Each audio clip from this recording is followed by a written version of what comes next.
Olá pessoal, tudo bem? Hoje eu vim contar para vocês como foi a minha experiência ao ler o livro The Rainbow, que é o arco-íris do D.H. Lawrence, então vem comigo. Então pessoal, eu vim contar um pouquinho como foi essa experiência durante os últimos 3 meses de ler esse livro.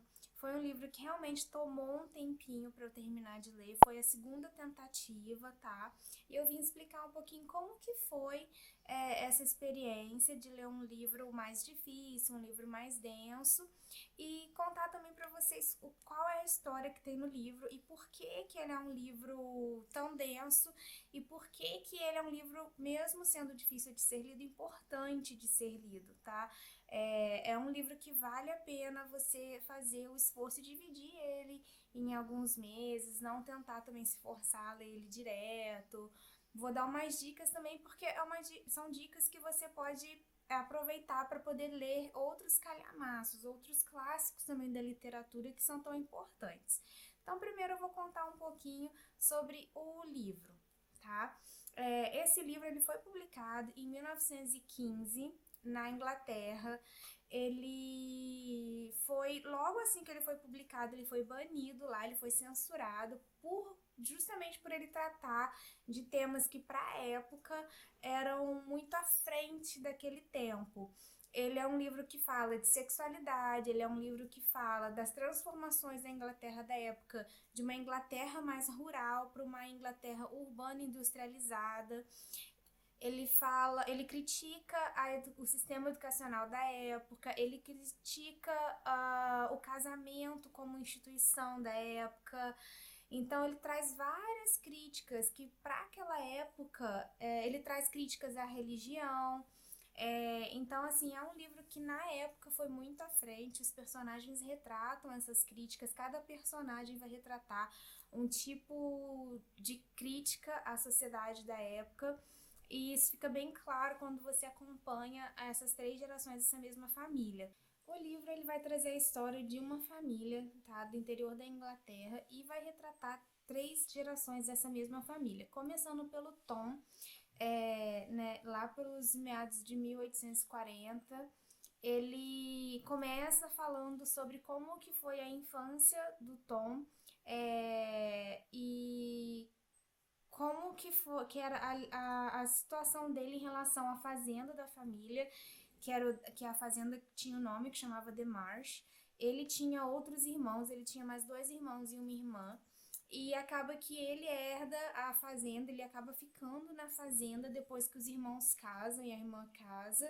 Ele que é a pessoa da família que toma aquela fazenda como dele para continuar com os negócios da família. Então, começa retratando como que essa pessoa no interior da Inglaterra tem essa visão de pegar a fazenda que produzia coisas para a família e virar um comerciante local. Então, ele acaba se tornando um homem muito rico ali naquela região por ter essa visão de usar a fazenda não só como produção própria, mas também produção para o vilarejozinho ali que eles moravam perto.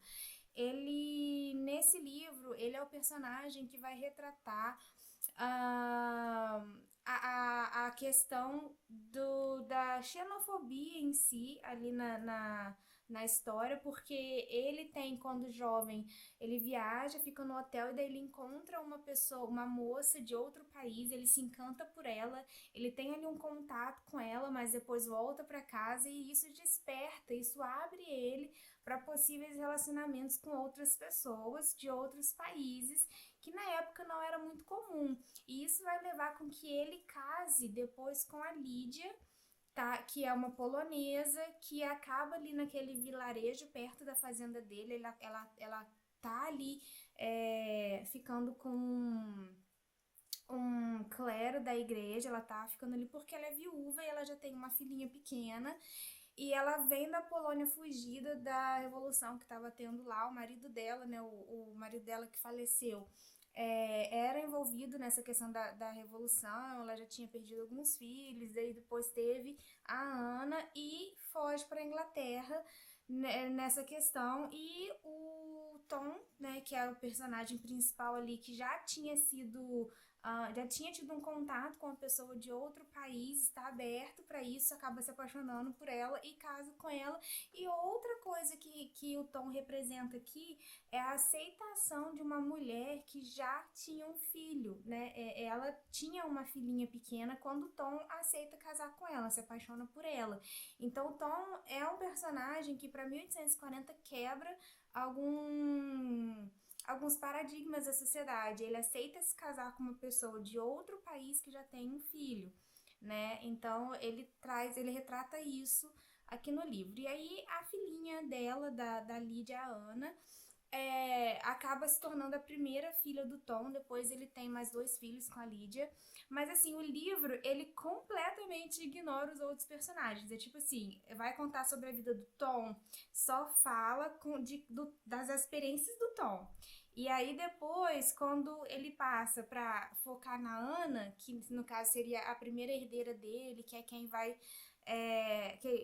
por mais que ele tenha outros filhos biológicos, ele tem aquele carinho especial pela Ana, que é a primeira filha, mesmo sendo a filha adotiva. Então o livro depois passa a focar só na vida da Ana.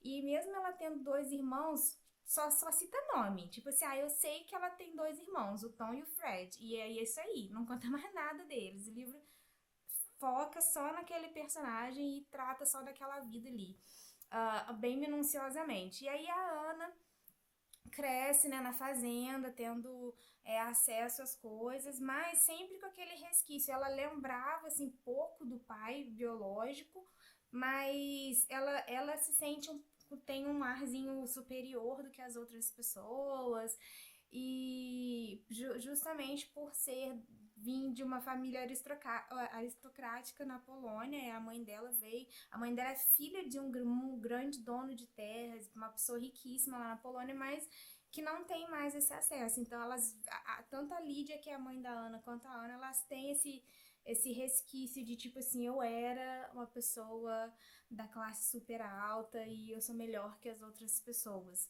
Elas trazem um pouquinho disso. E aí a Ana vai crescendo, o Tom dá a melhor educação que ele pode dar pra ela vai pra escola só de meninas. E depois ela conhece um primo, que é o Will, que acaba se apaixonando e se casa, né? Vale lembrar que o Will não era primo biológico da Ana, porque ela é filha adotiva do Tom. Então, mas eu acho que nessa época também nem seria um escândalo tão grande assim primos se casarem, mas no caso eles não têm esse problema porque ela não é filha biológica do Tom, né? O Will, ele é sobrinho do Tom, ele também é da mesma família. E aí passa a retratar a vida da Ana com o Will. Eles têm um casamento que às vezes eles são de bem, às vezes eles não estão de bem, eles brigam e não brigam. E a Ana, ela vem trazer o questionamento religioso, porque o Will, ele é completamente religioso e ele vive para a igreja, ele trabalha com escultura em madeira, então ele vive fazendo escultura para a igreja, consertando o órgão da igreja, fazendo altar. Então ele é ele é completamente devoto, tanto que antes, quando eles estão se conhecendo num dos primeiros contatos que eles tiveram, a Ana tava saindo, né, pra igreja no domingo de manhã com os irmãozinhos, e aí o Will chega lá pra visitar o tio, e aí acaba que eles vão juntos pra igreja. E chegando lá na igreja, todo mundo comportado, todo mundo bonitinho, e aí na hora do primeiro cântico da igreja, eles se levantam, né, e todo mundo cantando baixinho, e o Will começa a cantar alto, como se fosse um tenor e mó exagerado. Aí ela olha assim, começa a rir da cara dele, ela tem um ataque de riso no meio da igreja. E assim, foi o primeiro contato deles, e desde esse primeiro contato já é claro que a Ana acha engraçado e até desmedido essa paixão pela religião que o Will tem. E o motivo deles brigarem sempre no casamento é isso. Porque ela tá sempre questionando ele. Tá, mas você acredita nisso, nisso e nisso, mas por que você acredita nisso? E ele não tem resposta. Porque assim, quer. E aí ela começa a questionar, e aí ele começa a se questionar também, né? Porque ele não consegue ter respostas plausíveis para ela. E aí ele começa a questionar a própria fé, e aí entra sabe, ele acaba se questionando e perdendo um pouco dos valores e se perdendo um pouco. Daí eles brigam, aí eles voltam, daí eles brigam, daí eles voltam. O casamento deles é meio conturbado porque a Ana, ela é bem questionadora nessa questão da religião. Então isso é outra coisa que o livro traz. E eles têm vários filhos, tá? Ao todo eles têm 9 filhos, mas a primeira filha é a Úrsula, que o livro vai focar depois que a Úrsula nasce, o livro já muda o foco e só foca na Úrsula. Mesmo a gente sabendo que ela teve 9 irmãos, né? 8 irmãos, né? Ela é a primeira filha de 9 filhos, mesmo ela tendo 8 irmãos, o livro só menciona que, tipo assim, todo ano a mãe dela tá grávida e ela tem um ódio mortal do fato da mãe viver pra ter filho. Porque a Úrsula vai ser a personagem feminista dessa história. Porque por mais que a Ana fosse questionadora em termos religiosos, ela sentia nela que ela nasceu para ser mãe, que ela nasceu para ser dona de casa. A Ana é aquela mulher que, apesar de questionadora, nasceu para a vida da casa. Ela cresceu sendo treinada para isso e ela é resignada com isso. E ela gosta disso. O livro deixa bem claro que ela é muito feliz com isso. A Úrsula, que é a primeira filha dela, não.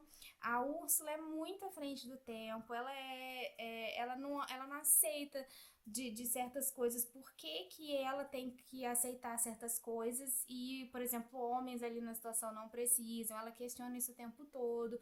Por que que ela tem que tomar conta dos irmãos mais novos se é a mãe que decidiu ter 1 milhão de filhos? Então ela questiona isso o tempo todo. Ela é a primeira personagem que vai para a universidade aqui na história.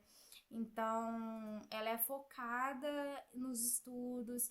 Ela é a primeira personagem que tem trabalho fora de casa ou fora da fazenda. Ela é a primeira pessoa da família que tem uma profissão, ela vira professora, ela trabalha 2 anos como professora antes de ir para a faculdade, porque quando ela termina o ensino é, antes da faculdade dela, ela já tem direito a trabalhar como professora para crianças pequenas naquela época. E é aí que o autor entra com a crítica ao sistema educacional.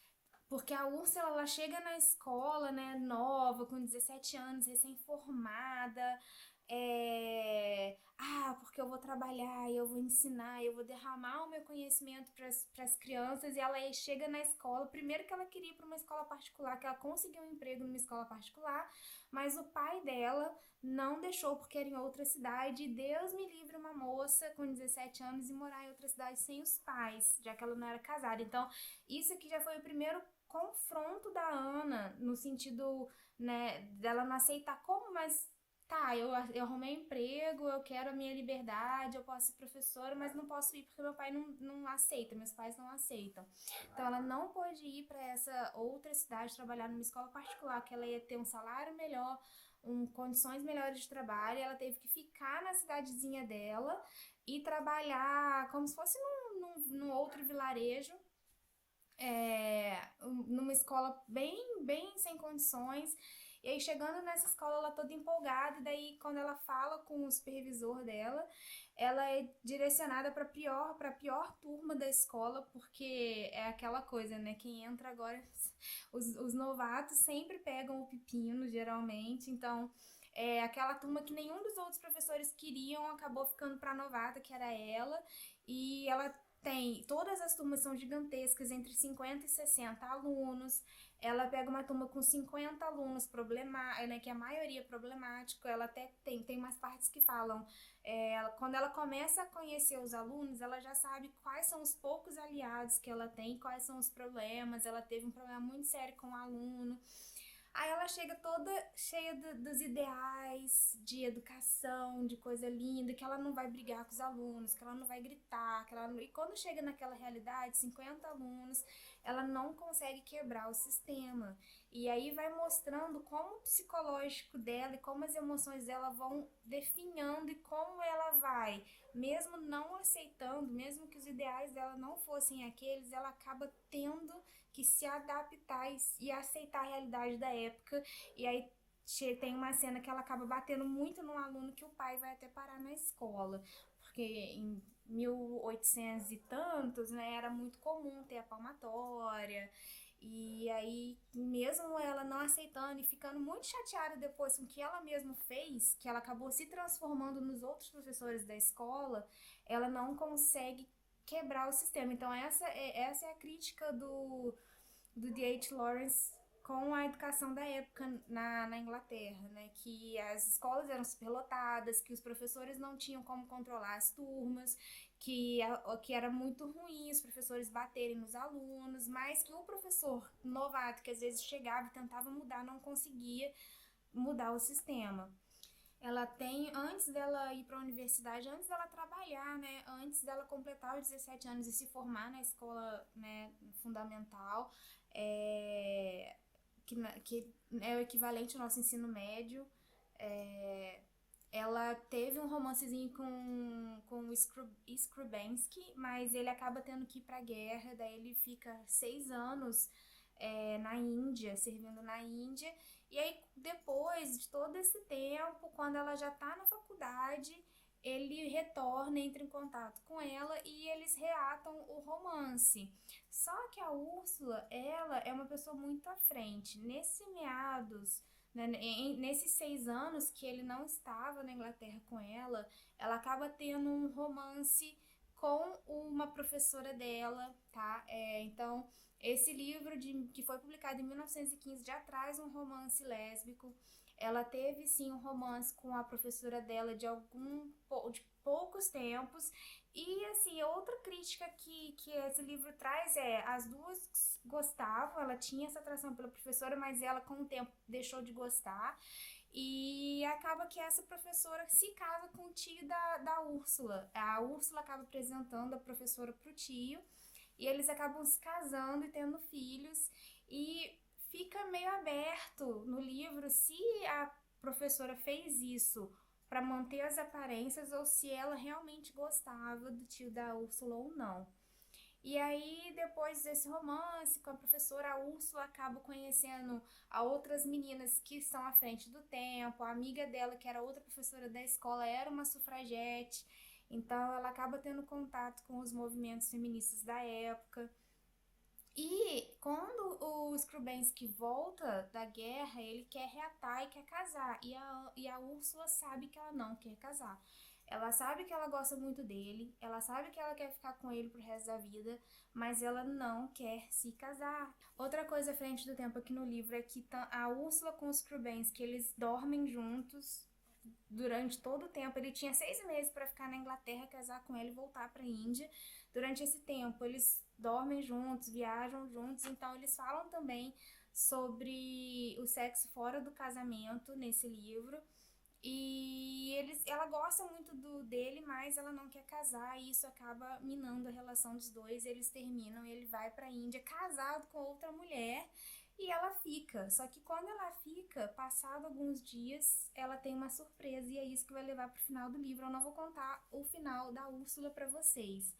Mas quem lê clássico sabe que mulheres à frente do tempo, mulheres que fazem coisas fora do casamento, geralmente não têm finais felizes. E é isso que acontece aqui. Mais uma vez, um autor, né, fazendo com que a mulher que é à frente do tempo dela não tenha um bom final. Então, leiam um livro para vocês descobrirem, tá? É um livro que eu sugiro que vocês leiam devagar, que vocês leiam uma boa tradução, porque a escrita do autor é muito bonita, apesar de difícil, porque tinha parágrafos que eu li o parágrafo inteiro, aí eu parava assim, tipo, hein? Não entendi nada, aí eu voltava. Então é um livro que vai exigir muito de você como leitor, mas é um livro muito bonito e muito importante para a época, sabe? É sempre bom a gente voltar nesses livros que foram censurados e descobrir quais foram as críticas e o porquê que a sociedade da época não aceitava. Então, assim, se vocês tiverem interesse, tá? Fica a minha dica aqui. Se você estiver iniciando agora no mundo da leitura, talvez deixe esse livro para bem depois.